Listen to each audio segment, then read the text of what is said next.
is the eXmark Turf Tracer 36-inch Hydro walk behind. So what does that mean by hydro? Hydro, for those of you that are new to the walk behind world, the commercial, the large area walk behind world, hydro means it has pumps back here which deliver fluid into a motor, in a sense, down here, that the fluid going one way or the fluid going the other way determines the rotation of your wheel. These are your pumps. They deliver the fluid to your wheel motors down here, and your fill reservoir is right here. The difference between a hydro and a belt drive is night and day difference.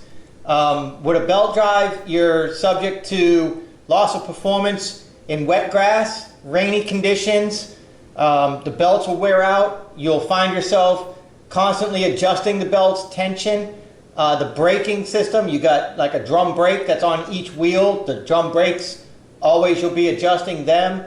And you don't have the zero turn where one wheel can spin backwards and one wheel can spin forwards and whip you right around on a dime in one spot. Not something you're going to do very often, I'm not going to lie. It's not something you do on a zero-turn mower or a zero-turn hydro walk-behind like this, because you really risk doing a lot of damage to a yard, that initial pivot. So you got to be really careful. We usually do 3-point turns with wide area mowers, but that's off topic. So this being the hydro mower with the hydro pump enables you to be more consistent with your speed and with being able to mow with wet yards, getting through muddy areas. Sometimes there'll be a fence and like where dogs will dig in people's yards. And if it rained a lot and you got to get your mower into that backyard, sometimes you'll go through a puddle of mud and you get the mud on the belts and then you have performance issues. The mower becomes inconsistent. When you squeeze the lever, you expect the mower to do a certain thing and it's not going to do it when it's belt driven, and sometimes you'll find yourself having to help the mower along. Wears you out, puts a toll on you, can get frustrating. So it's a great mower. You know, I'm not going to knock belt drives because I've had them my whole life, but I've always wanted the hydro because of the consistency of the hydro. Very easy, nothing to have to mess with, change the fluid every once in a while. Comes with a hefty price though. This mower came in at $63.99, and I've read the comments that people will leave saying how eXmark is way overpriced, but if you look this mower up with the same components on a Scag, same motor, Scag is $67 and change. So it actually comes in less money than a Scag. And if you put the mowers side by side and change the paint from one to the other, you really honestly wouldn't know the difference. You're paying a lot for the name. Also, the Toro Turfmaster, I believe it's called, wasn't able to find the price for it, but I know they're really right around the same price, as are their standards, or about the same price as the eXmark standard as well. They're all relatively in the same ballpark, plus or minus $300 or $400. When you're talking about buying a $6,000 mower, spend the extra $200, $300, $400 to make sure you're getting exactly what you want. And so that's where I wanted to start with, is the controls on this machine and being comfortable. Are you comfortable? Are you not comfortable? What are my thoughts with the controls of this machine? I spent $6,400 on this thing, $63 whatever plus tax. I spent a lot of money on this, and it better fit me like a glove, and I'll tell you, it does. Let me take you to the controls. Here's the hour meter showing 105.3 hours, so just like I had said. So starting with this is your Enhanced Control System, ECS. It says it right here, so you know it's true. It's got these grips that come up this way. Kind of weird. It kind of threw me off. I always had the pistol grips that were down here. This, I have to be honest with you, I will never go back to pistol grip now that I've used these types of grips, and I'll show you why. Okay, trying to be in the shot. When I'm coming around a fence, and a fence line is right here, and you got a house or a fence right there, and you're coming up to a corner, you can turn tighter, and anything behind the back wheel is going to swing out. Anything in front of your back wheel is going to cut in. So when you squeeze this lever and you want to turn to your right, this goes to your left as you are turning to your right, just like a big truck, just like anything else, all right? That's called your swing out. So when I'm turning right and I want to keep it tight to a fence, tight to a house or whatever, this is tucked in. This keeps my pistol grip handles that are down here on other machines, those will hit the fence. Your handle hits the fence. You'll see on machines that are slightly older, that have been used, you're going to find on the right handle of their pistol grip, you're going to find that their foam, or they usually have like a harder bicycle type grip on them, you're going to find that they're tore up. The end of the grip down by the end of their hand is going to be tore up. That's from hitting trees, hitting fences, hitting houses, hitting walls, hitting things. I know, because I've had it. But I always thought that that would be preferred over this funky grip. I was wrong. These grips are awesome. I've had the paddle grip, like what comes on a stander. I've had those on my 52 Hydro walk behind. And I call them paddle grip. I don't remember exactly what they're called, but they got the bar that goes on top. Then they got a lever for your thumb and a lever for your fingers, for your finger. And then you let go and you go straight. And you squeeze this lever into the bar, the stationary bar, and you turn, just like a stander. And if you want to go backwards, you squeeze your thumb bars in, and they're independent. And that's how the Hydro would work. I thought that was pretty cool, but I had a hard time with my hand keeping keeping it right, like wanting to, excuse me, like when you're turning, it was just not 100% the way I liked it, but it was okay. And I kind of got used to it, but I preferred the pistol grip over it. So that should tell you something. Then I started using this grip, and I will never go back to a pistol grip again. This grip is just incredibly comfortable. When you put your hands on it, it's right there. You got your lock right here. You got your controls all right here, and you're just walking nice and comfortably at the right height, at the right grip, perfect. That's your lock, okay? So that locks your levers in right there. Now, these foam grips that came on this machine, I'm not thrilled with them. They're better than holding the bar, especially when your hands get sweaty, but you see how this one slides down? And I always have to slide it up. You need to like put a zip tie or maybe put a little glue, a little spray glue, and then bring it up and maybe it'll stay. But what will end up happening is if you glue it up, then this will stay and the rest will shred off just because of your hand. So just be aware of that. You could take this off and put nice bicycle grips here if you want, and then put that back on, slide that back on. That's about the same size as a bicycle bar. So you got the key here, right here. There's your key. There's your PTO. We'll talk about that. Here's your throttle. This is your infinite speed control. All right, this is the correct mile per hour actually, with a max out of 6.5 miles per hour. So this pretty much does tell you what your speed is, and it maxes out at 6.5 miles per hour. This is your choke, and this is your idiot labels. So just be careful for that. Really nice, very comfortable. Take a look back. It just fits you perfect. Okay, so moving off of the controls, the next thing in line is going to be the fuel tank. It's got a 5-gallon fuel tank, and the cool thing about this that I've noticed and I've come to really like is it's got a huge opening. Opening on this thing, I can take my 5-gallon fuel can, unscrew the snorkel on it, whatever the hell it's called, and the spout, and take the fuel can where you thread it and put it right onto this and stand it up, and 5 gallons will go into here within no time at all. It'll just put 5 gallons in really quick. I like that. Also, plenty of room for the gas that you know, when you go to a gas station. It holds 5 gallons, a true 5 gallons, and then you get a nice little click so you know that it's locked. It is a vented cap, so keep your cap clean, of course.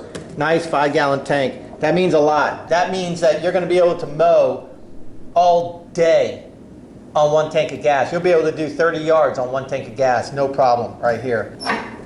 Emergency brake or parking brake is right here. It's a manual parking brake. I like that. So when you put it on your trailer or whatever, or if you're on a hill, If your mower's creeping or anything like that, you can just pull it like that. You pull it like that and it just locks onto the wheel. And you got a bar on each side, on each wheel, one lever, but you got a bar on each side. When the PTO is engaged or when the transmission is not in neutral, you will not be able to fire up this machine. So moving on, the next feature is going to be like your service ports. Here's, you got a grease fitting right here, which is easily accessible to get for your handle. Okay, that's for your handle right here, your return spring right here. It's convenient, it's easy to get to. You got your oil fill and dipstick right here. You got your oil filter right here. And then they give you a tube right here for changing your oil. So you just crack that bolt right down here, have your drip pan underneath, and you could drain your oil right out, completely drain just about all your oil, because Kawasaki's smart. They put their filter on an angle, so when you drain this, you drain a lot of the oil out of here. Helps. Kawasaki also has a nice little catch pan right here, so you can put a little old Tupperware or something right here, and when you pull out your filter, you can do this without making too much of a mess. It's a good design by Kawasaki. I think they did a really good job with that. I've changed the oil in this thing a number of times, and it's a pleasure to do. Sometimes it can be a real pain in the butt to do with certain machines, so this one worked out really nice.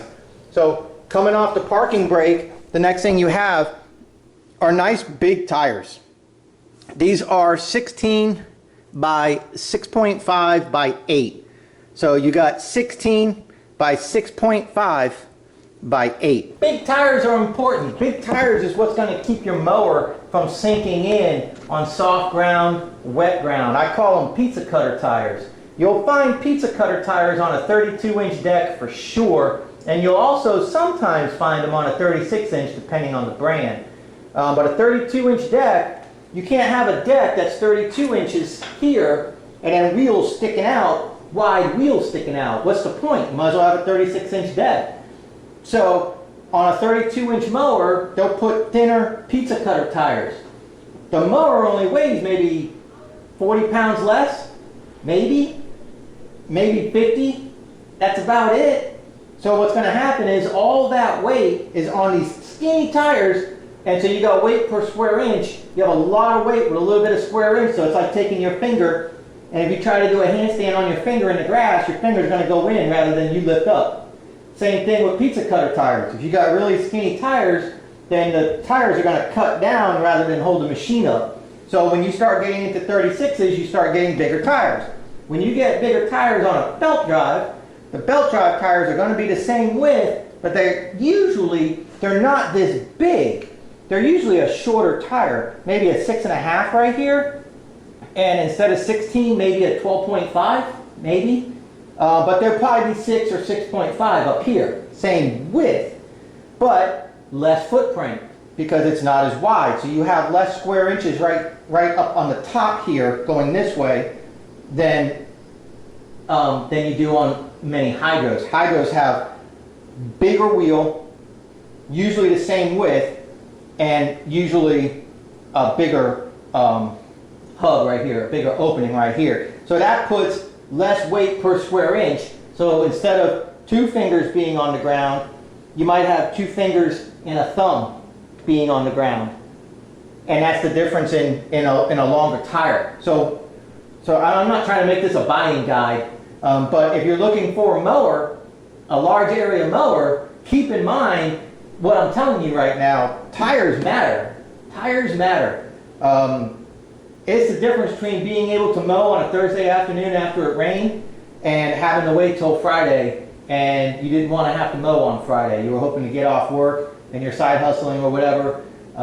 It's the difference. It could be the difference between making it happen or getting yelled at by your customer for leaving rut marks. So be really, really careful when it comes to your tires and what you're purchasing. This particular machine, pretty much like its competition, comes with nice big tires. Moving along, you got your spark plug on the Kawasaki motor right up here. You got one on this side, one on the other side. Very easy to get to should you need to change it. Same with your overhead valve.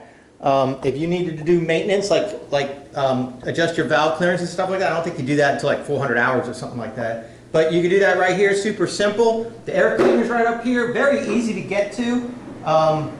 Sometimes air cleaners can be a real pain in the butt, especially with like Briggs & Stratton engines. So the Kawasaki that comes on this machine and all of its competition is definitely a good thing to have right here, okay? Then the exhaust is coming out this way, which is nice. It's not messing up your paint or anything like that. It's got a very strong frame, very heavy duty. The weight of this machine is, oh gosh, what is it? I got it written down somewhere. 573 pounds. 573 pounds. That's what it said on the internet. Curb weight, 573 pounds. It's a lot of weight, but that's about 300 pounds less than a stander. So a lot of people will ask me like, hey Dan, why didn't you get a stander? Their standers are heavy, very, very heavy. You can't work. I can't work on them. I got noodle arms, guys. I can't work on a stander by myself. I can't lift it up. I need a jack. It's a pain in the butt. Even a friend of mine with a stander, and he's a big boy. He struggled. His belt came off. His drive belt came off, and he struggled.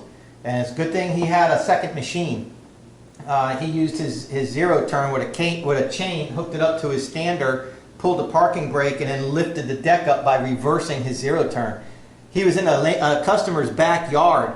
There was nothing he could do. If that was me, I'd be calling a freaking tow truck. I mean, what would I do? But a walk behind like this, I can dump the valves, and hopefully I can overcome the 500 pounds. But I don't think I'd be able to overcome the 800 pounds. I just don't. And then you got 800 pounds, and then you standing on it. So, I mean, I've always said, if you look at my Tinder profile, I'm 210 pounds, 6'1". So you add that to the weight of a stander, and you're talking 1,000 pounds mowing the lawn. It's a lot. It's a lot. So that's one reason why I opted against it. Nothing against them. It's just, for me, I can't take a customer telling me I can't cut because it rained 3 days ago. I can't take that. I have to be able to cut and be consistent. So this works out to be very efficient. Now moving on, this has the floating deck. And so what that means is these right here that hold the deck up, they float. Okay, and that's how you adjust the height. Right now I cut a customer's yard low, it's at 2.5. It can cut as low as 1.5 inches all the way up to 4.5 inches. Now the floating deck, all right, two things about a floating deck. Floating decks are awesome because the anti-scalp wheel, when you hit something low, is gonna move the deck instead of the blades destroying the grass or the deck cutting in pretty hard and deep. However, these machines, this eXmark, and I'm sure it's competition, and I'm not trying to do a this is better than the other, that's why I'm including the competition. I'm sure the competition is, in our area, the competition is Toro and Skag. There's a Skag dealer not too far from me. Too far for me to buy because I don't want to have to travel to get stuff, but close enough that if the deal was right, I would strongly consider it. However, Skag is Lesco, is John Deere, they're all the same company. They were all bought out and they're all built in the same plant. They just got different paint jobs on them. eXmark, I believe, is their own company still, but I could be wrong. Somebody please comment below and let me know. I know there's a lot of lawnmower heads that watch my channel that can correct me, and I appreciate it.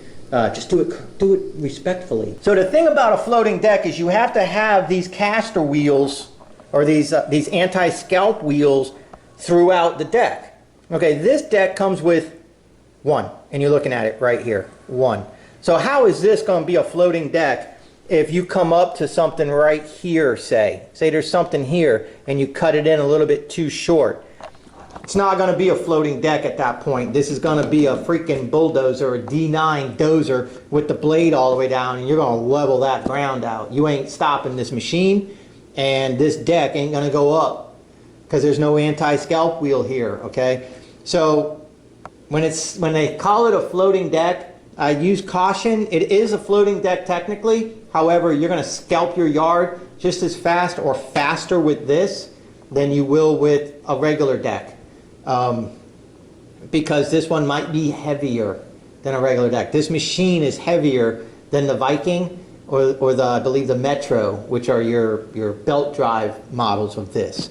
I'm not sure about how much, but I know they are. Now this deck bless its heart, is 10 gauge steel up top, 7 gauge steel on the sides, and comes with an extra reinforcement here, reinforcement on the front. As you see, this deck will outlast me.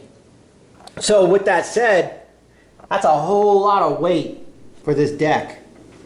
If you think it's going to be floating and anti-scalp, it ain't. It'll scalp. So pay attention to that too. If you're looking at the competition, if there's 36-inch decks around that have anti-scalp wheels on the back, on the front, you know, some have them in the front there. Usually you don't get into a good anti-scalp deck or a floating deck with anti-scalp wheels, with enough wheels, until you start getting into 48s and 52s.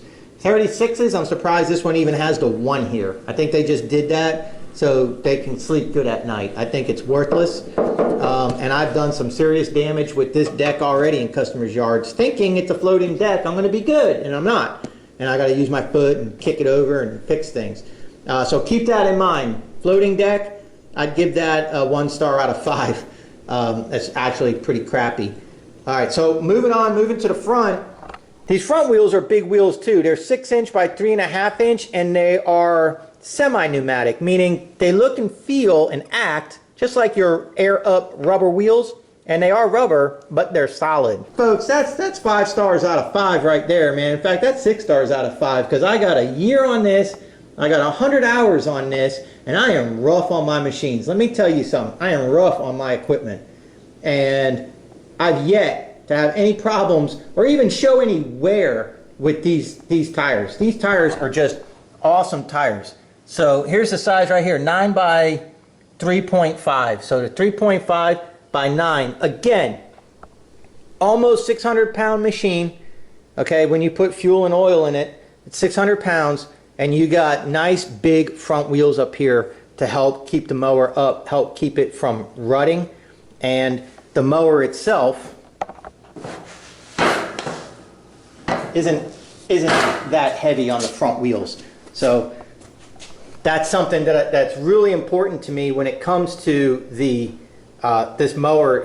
Was I able to lift it, work on it, get rope out from underneath the blades should I be somewhere mowing and I suck in some rope, or something happens and I need to get underneath my deck? Can I get underneath my deck while I'm out working? Yes, I can, and very easily. And now I can very easily reach underneath and do whatever it is I need to do. All right. On this deck, you see, or on this mower, you see that I have gator style blades. All right.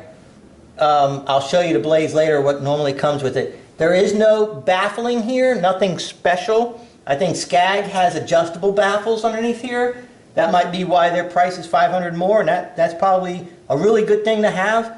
I've never used them, so I don't know what the advantage would be, and if it's worth $500, but I would definitely, you know, I've had Skags before. Skags is a good machine. I have no problem with Skags. I like Skags. I cut my teeth on Skags and always used them, so Skags was nice. And then I had a Lesco, because Lesco, Skags bought Lesco, Lesco bought Skags or whatever, and Lesco was building the exact same machine as a Skags but selling them for like 500 less. So then I had Lesco. And then John Deere is Lesco, or Lesco is John Deere, and John Deere mowers are Lesco mowers, which are Skag mowers. So it was like, as long as you just were looking for price at that point, it was the same machine. So underneath here, like I said, you got the baffling, but they're not adjustable, but they are nice and thick. And as you see, the design of this deck, I have not washed this deck underneath in ever, and there's no clumps of anything.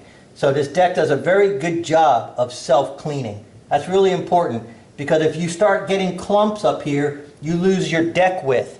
And when you start losing your deck width, like the height of your deck right here, if you start losing that, then what happens is you start losing the ability for the grass clippings to circulate.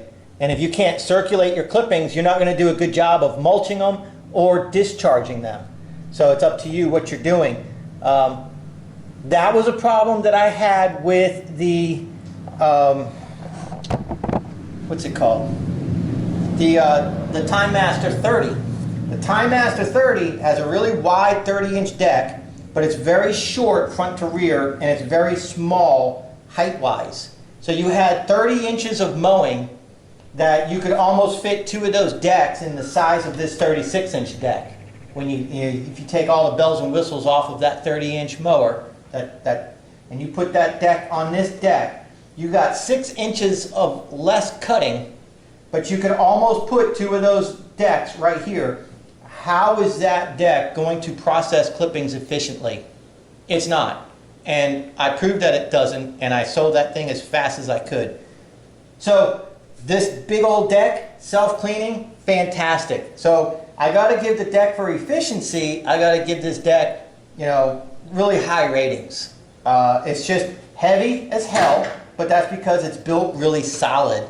But it doesn't come with enough anti-scalp wheels as far as I'm concerned. On the deck, once you pull those little quick pins there,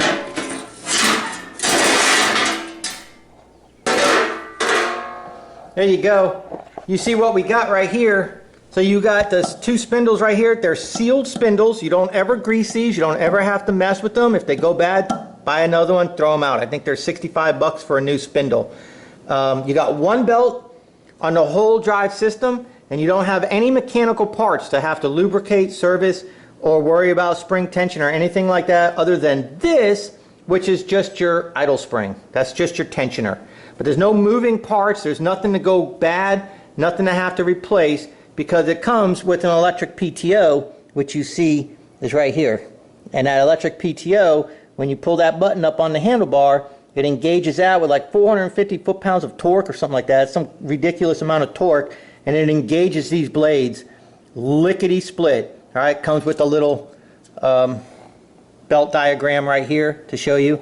And then there might be a good look at the wheel motors for the hydros right there. There's your wheel motor right there. There's one there and one there. Separate true hydro wheel mowers or motors.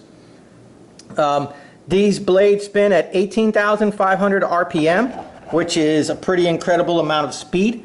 So that's good. Again, that's great for processing the clippings, keeping your blade tip speed up. You got good horsepower, I think 14.5 horsepower with this Kawasaki FS481V for V-twin.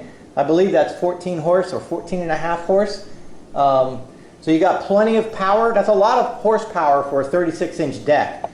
My 52-inch John Deere had, I believe, a 12 horse on a 52-inch hydro John Deere. Way underpowered. Still did a pretty decent job, though. Those videos are in my playlist. They're in my videos library. So you got a lot of torque, you got a lot of horsepower, and you got a lot of RPMs the way this thing is geared, the way the pulleys are sized and everything with these non-serviceable spindles. Been a year, have no problem, have no wobble, have no vibration, been 100 hours, spindles are going like a top. I'll easily get another 100 hours out of them. No issues whatsoever. Had a John Deere zero turn.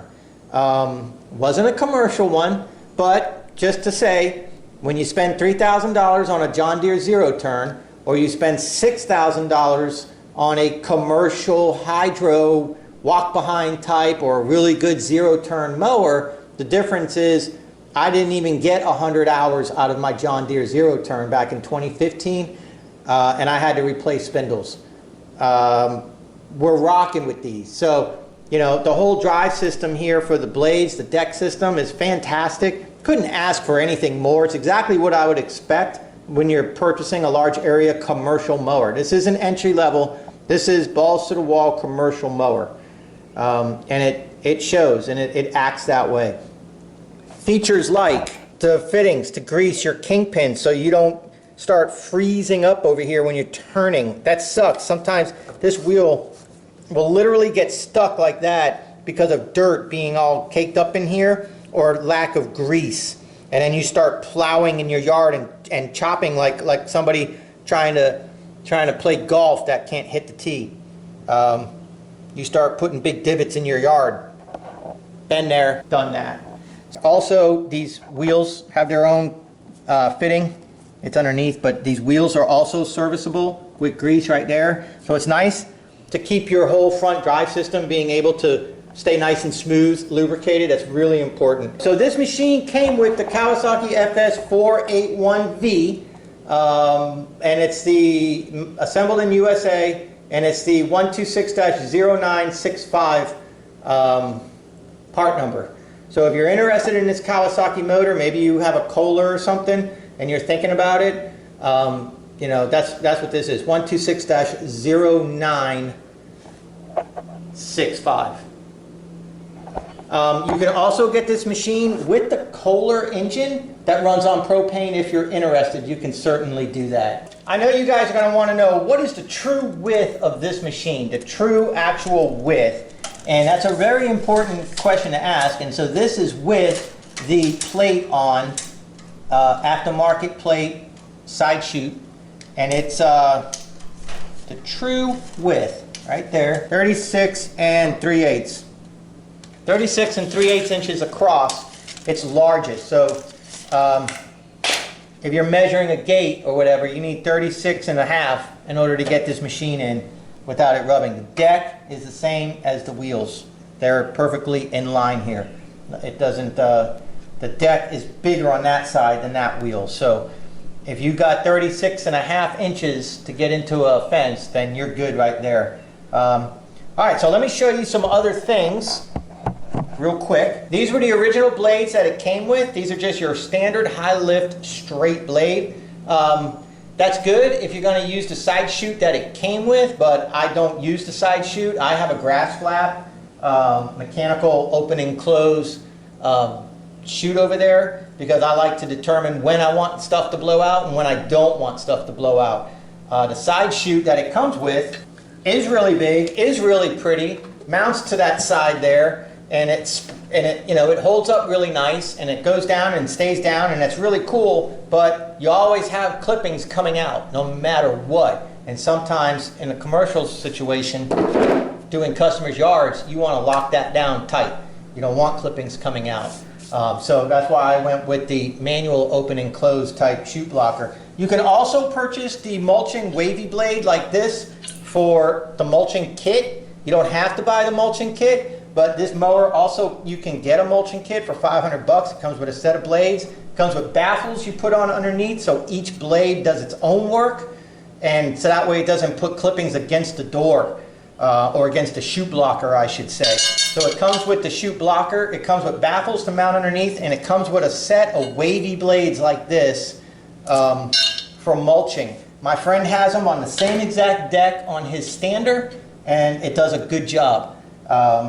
If you go back into my playlist of when I first got this machine and I started messing around with things, I made my own chute blocker temporarily just to see what it would do, and I messed around with blades to try to get a low lift blade so it wouldn't push the clippings all the way up against this, but that I could control my discharge while I was waiting to make a decision on what mechanical door I was going to get. So I made this out of just a chunk of steel, just cut it, tacked some carriage bolts, tack welded some carriage bolts right here on the top there. And then I think I even had the holes already in the side, I think, for the bagging system or something. And then that just went on and you could bolt it on. It's too easy. It's pretty neat. It worked okay. It did its job. It got me to the point to where then I got the grass flap. Now there's plenty of videos about the grass flap on my channel. I'll link to them in my video description, and I'll put it in the comment section so you can check them out. You can also get so besides the mulching kit, you can also get the bag attachment. The bag attachment will not work with the chute blocker that I have over there. Now I don't bag, so that's not a problem for me, but that might be a problem for you. So you guys are going to have to do your homework when it comes to a chute blocker. What you're going to do if you want to bag in the winter for leaves or fall or something like that, you might have to take the chute blocker off for your bagging situation. That's going to be for you to figure out. I don't know. Gosh, I think that's it. I mean, I'm pretty sure we covered everything now. I'm going to go ahead and put this thing back together if you don't mind. Well, guys, there you go. That's my 1 year, 100-hour review of my eXmark 36-inch turf tracer hydro walk behind. All in all, would I buy it again? Absolutely. Would I pay more for it? I would strongly consider it. Will I sell it? Not for even what I bought it for. I wouldn't sell it. I wouldn't get rid of this thing for anything. I don't care what anybody offered me. This is exactly the machine that my business needs. So if you've been following my channel, you watch all the houses that I mow, you see the sizes that I mow, the gates that I go through. One machine, one mower, just got one piece of equipment to worry about, and I can knock everything out, front yards, backyards. I never need a push mower, and it's a machine that I can handle all on my own without any help. If I need to work on it or anything like that, that matters. I mean, I can't tell you how important that is as a solo operator. You can throw this into the back of a truck, you can throw this into a 4x8 trailer, you can throw this into an enclosed trailer. Whatever. Perfect. So that's my review of this machine. Highly recommend it. Very seriously, guys. Consider this machine. If you have an eXmark dealer near you, please consider this machine. You can't go wrong. But check out the competition. Shop local. Support your local lawn guys there. All right. Don't be buying big machines like this over the internet, because you can't send it back over the internet. So shop local, support your local businesses. It goes a long way to buy from a dealer near you than to go to a service center near you when you bought it online. They know the difference, they know who you are, and they're going to put me ahead of you in the summer when I'm their customer and you bought online. That matters, guys, so pay attention to that, all right? 5 out of 5 on this thing, guys. I mean, there's no way to knock it. Just keep in mind that deck. Just keep in mind the deck. 5 out of 5. All right. I'll see you guys there. Thank you guys so much for hanging out. And more videos coming soon.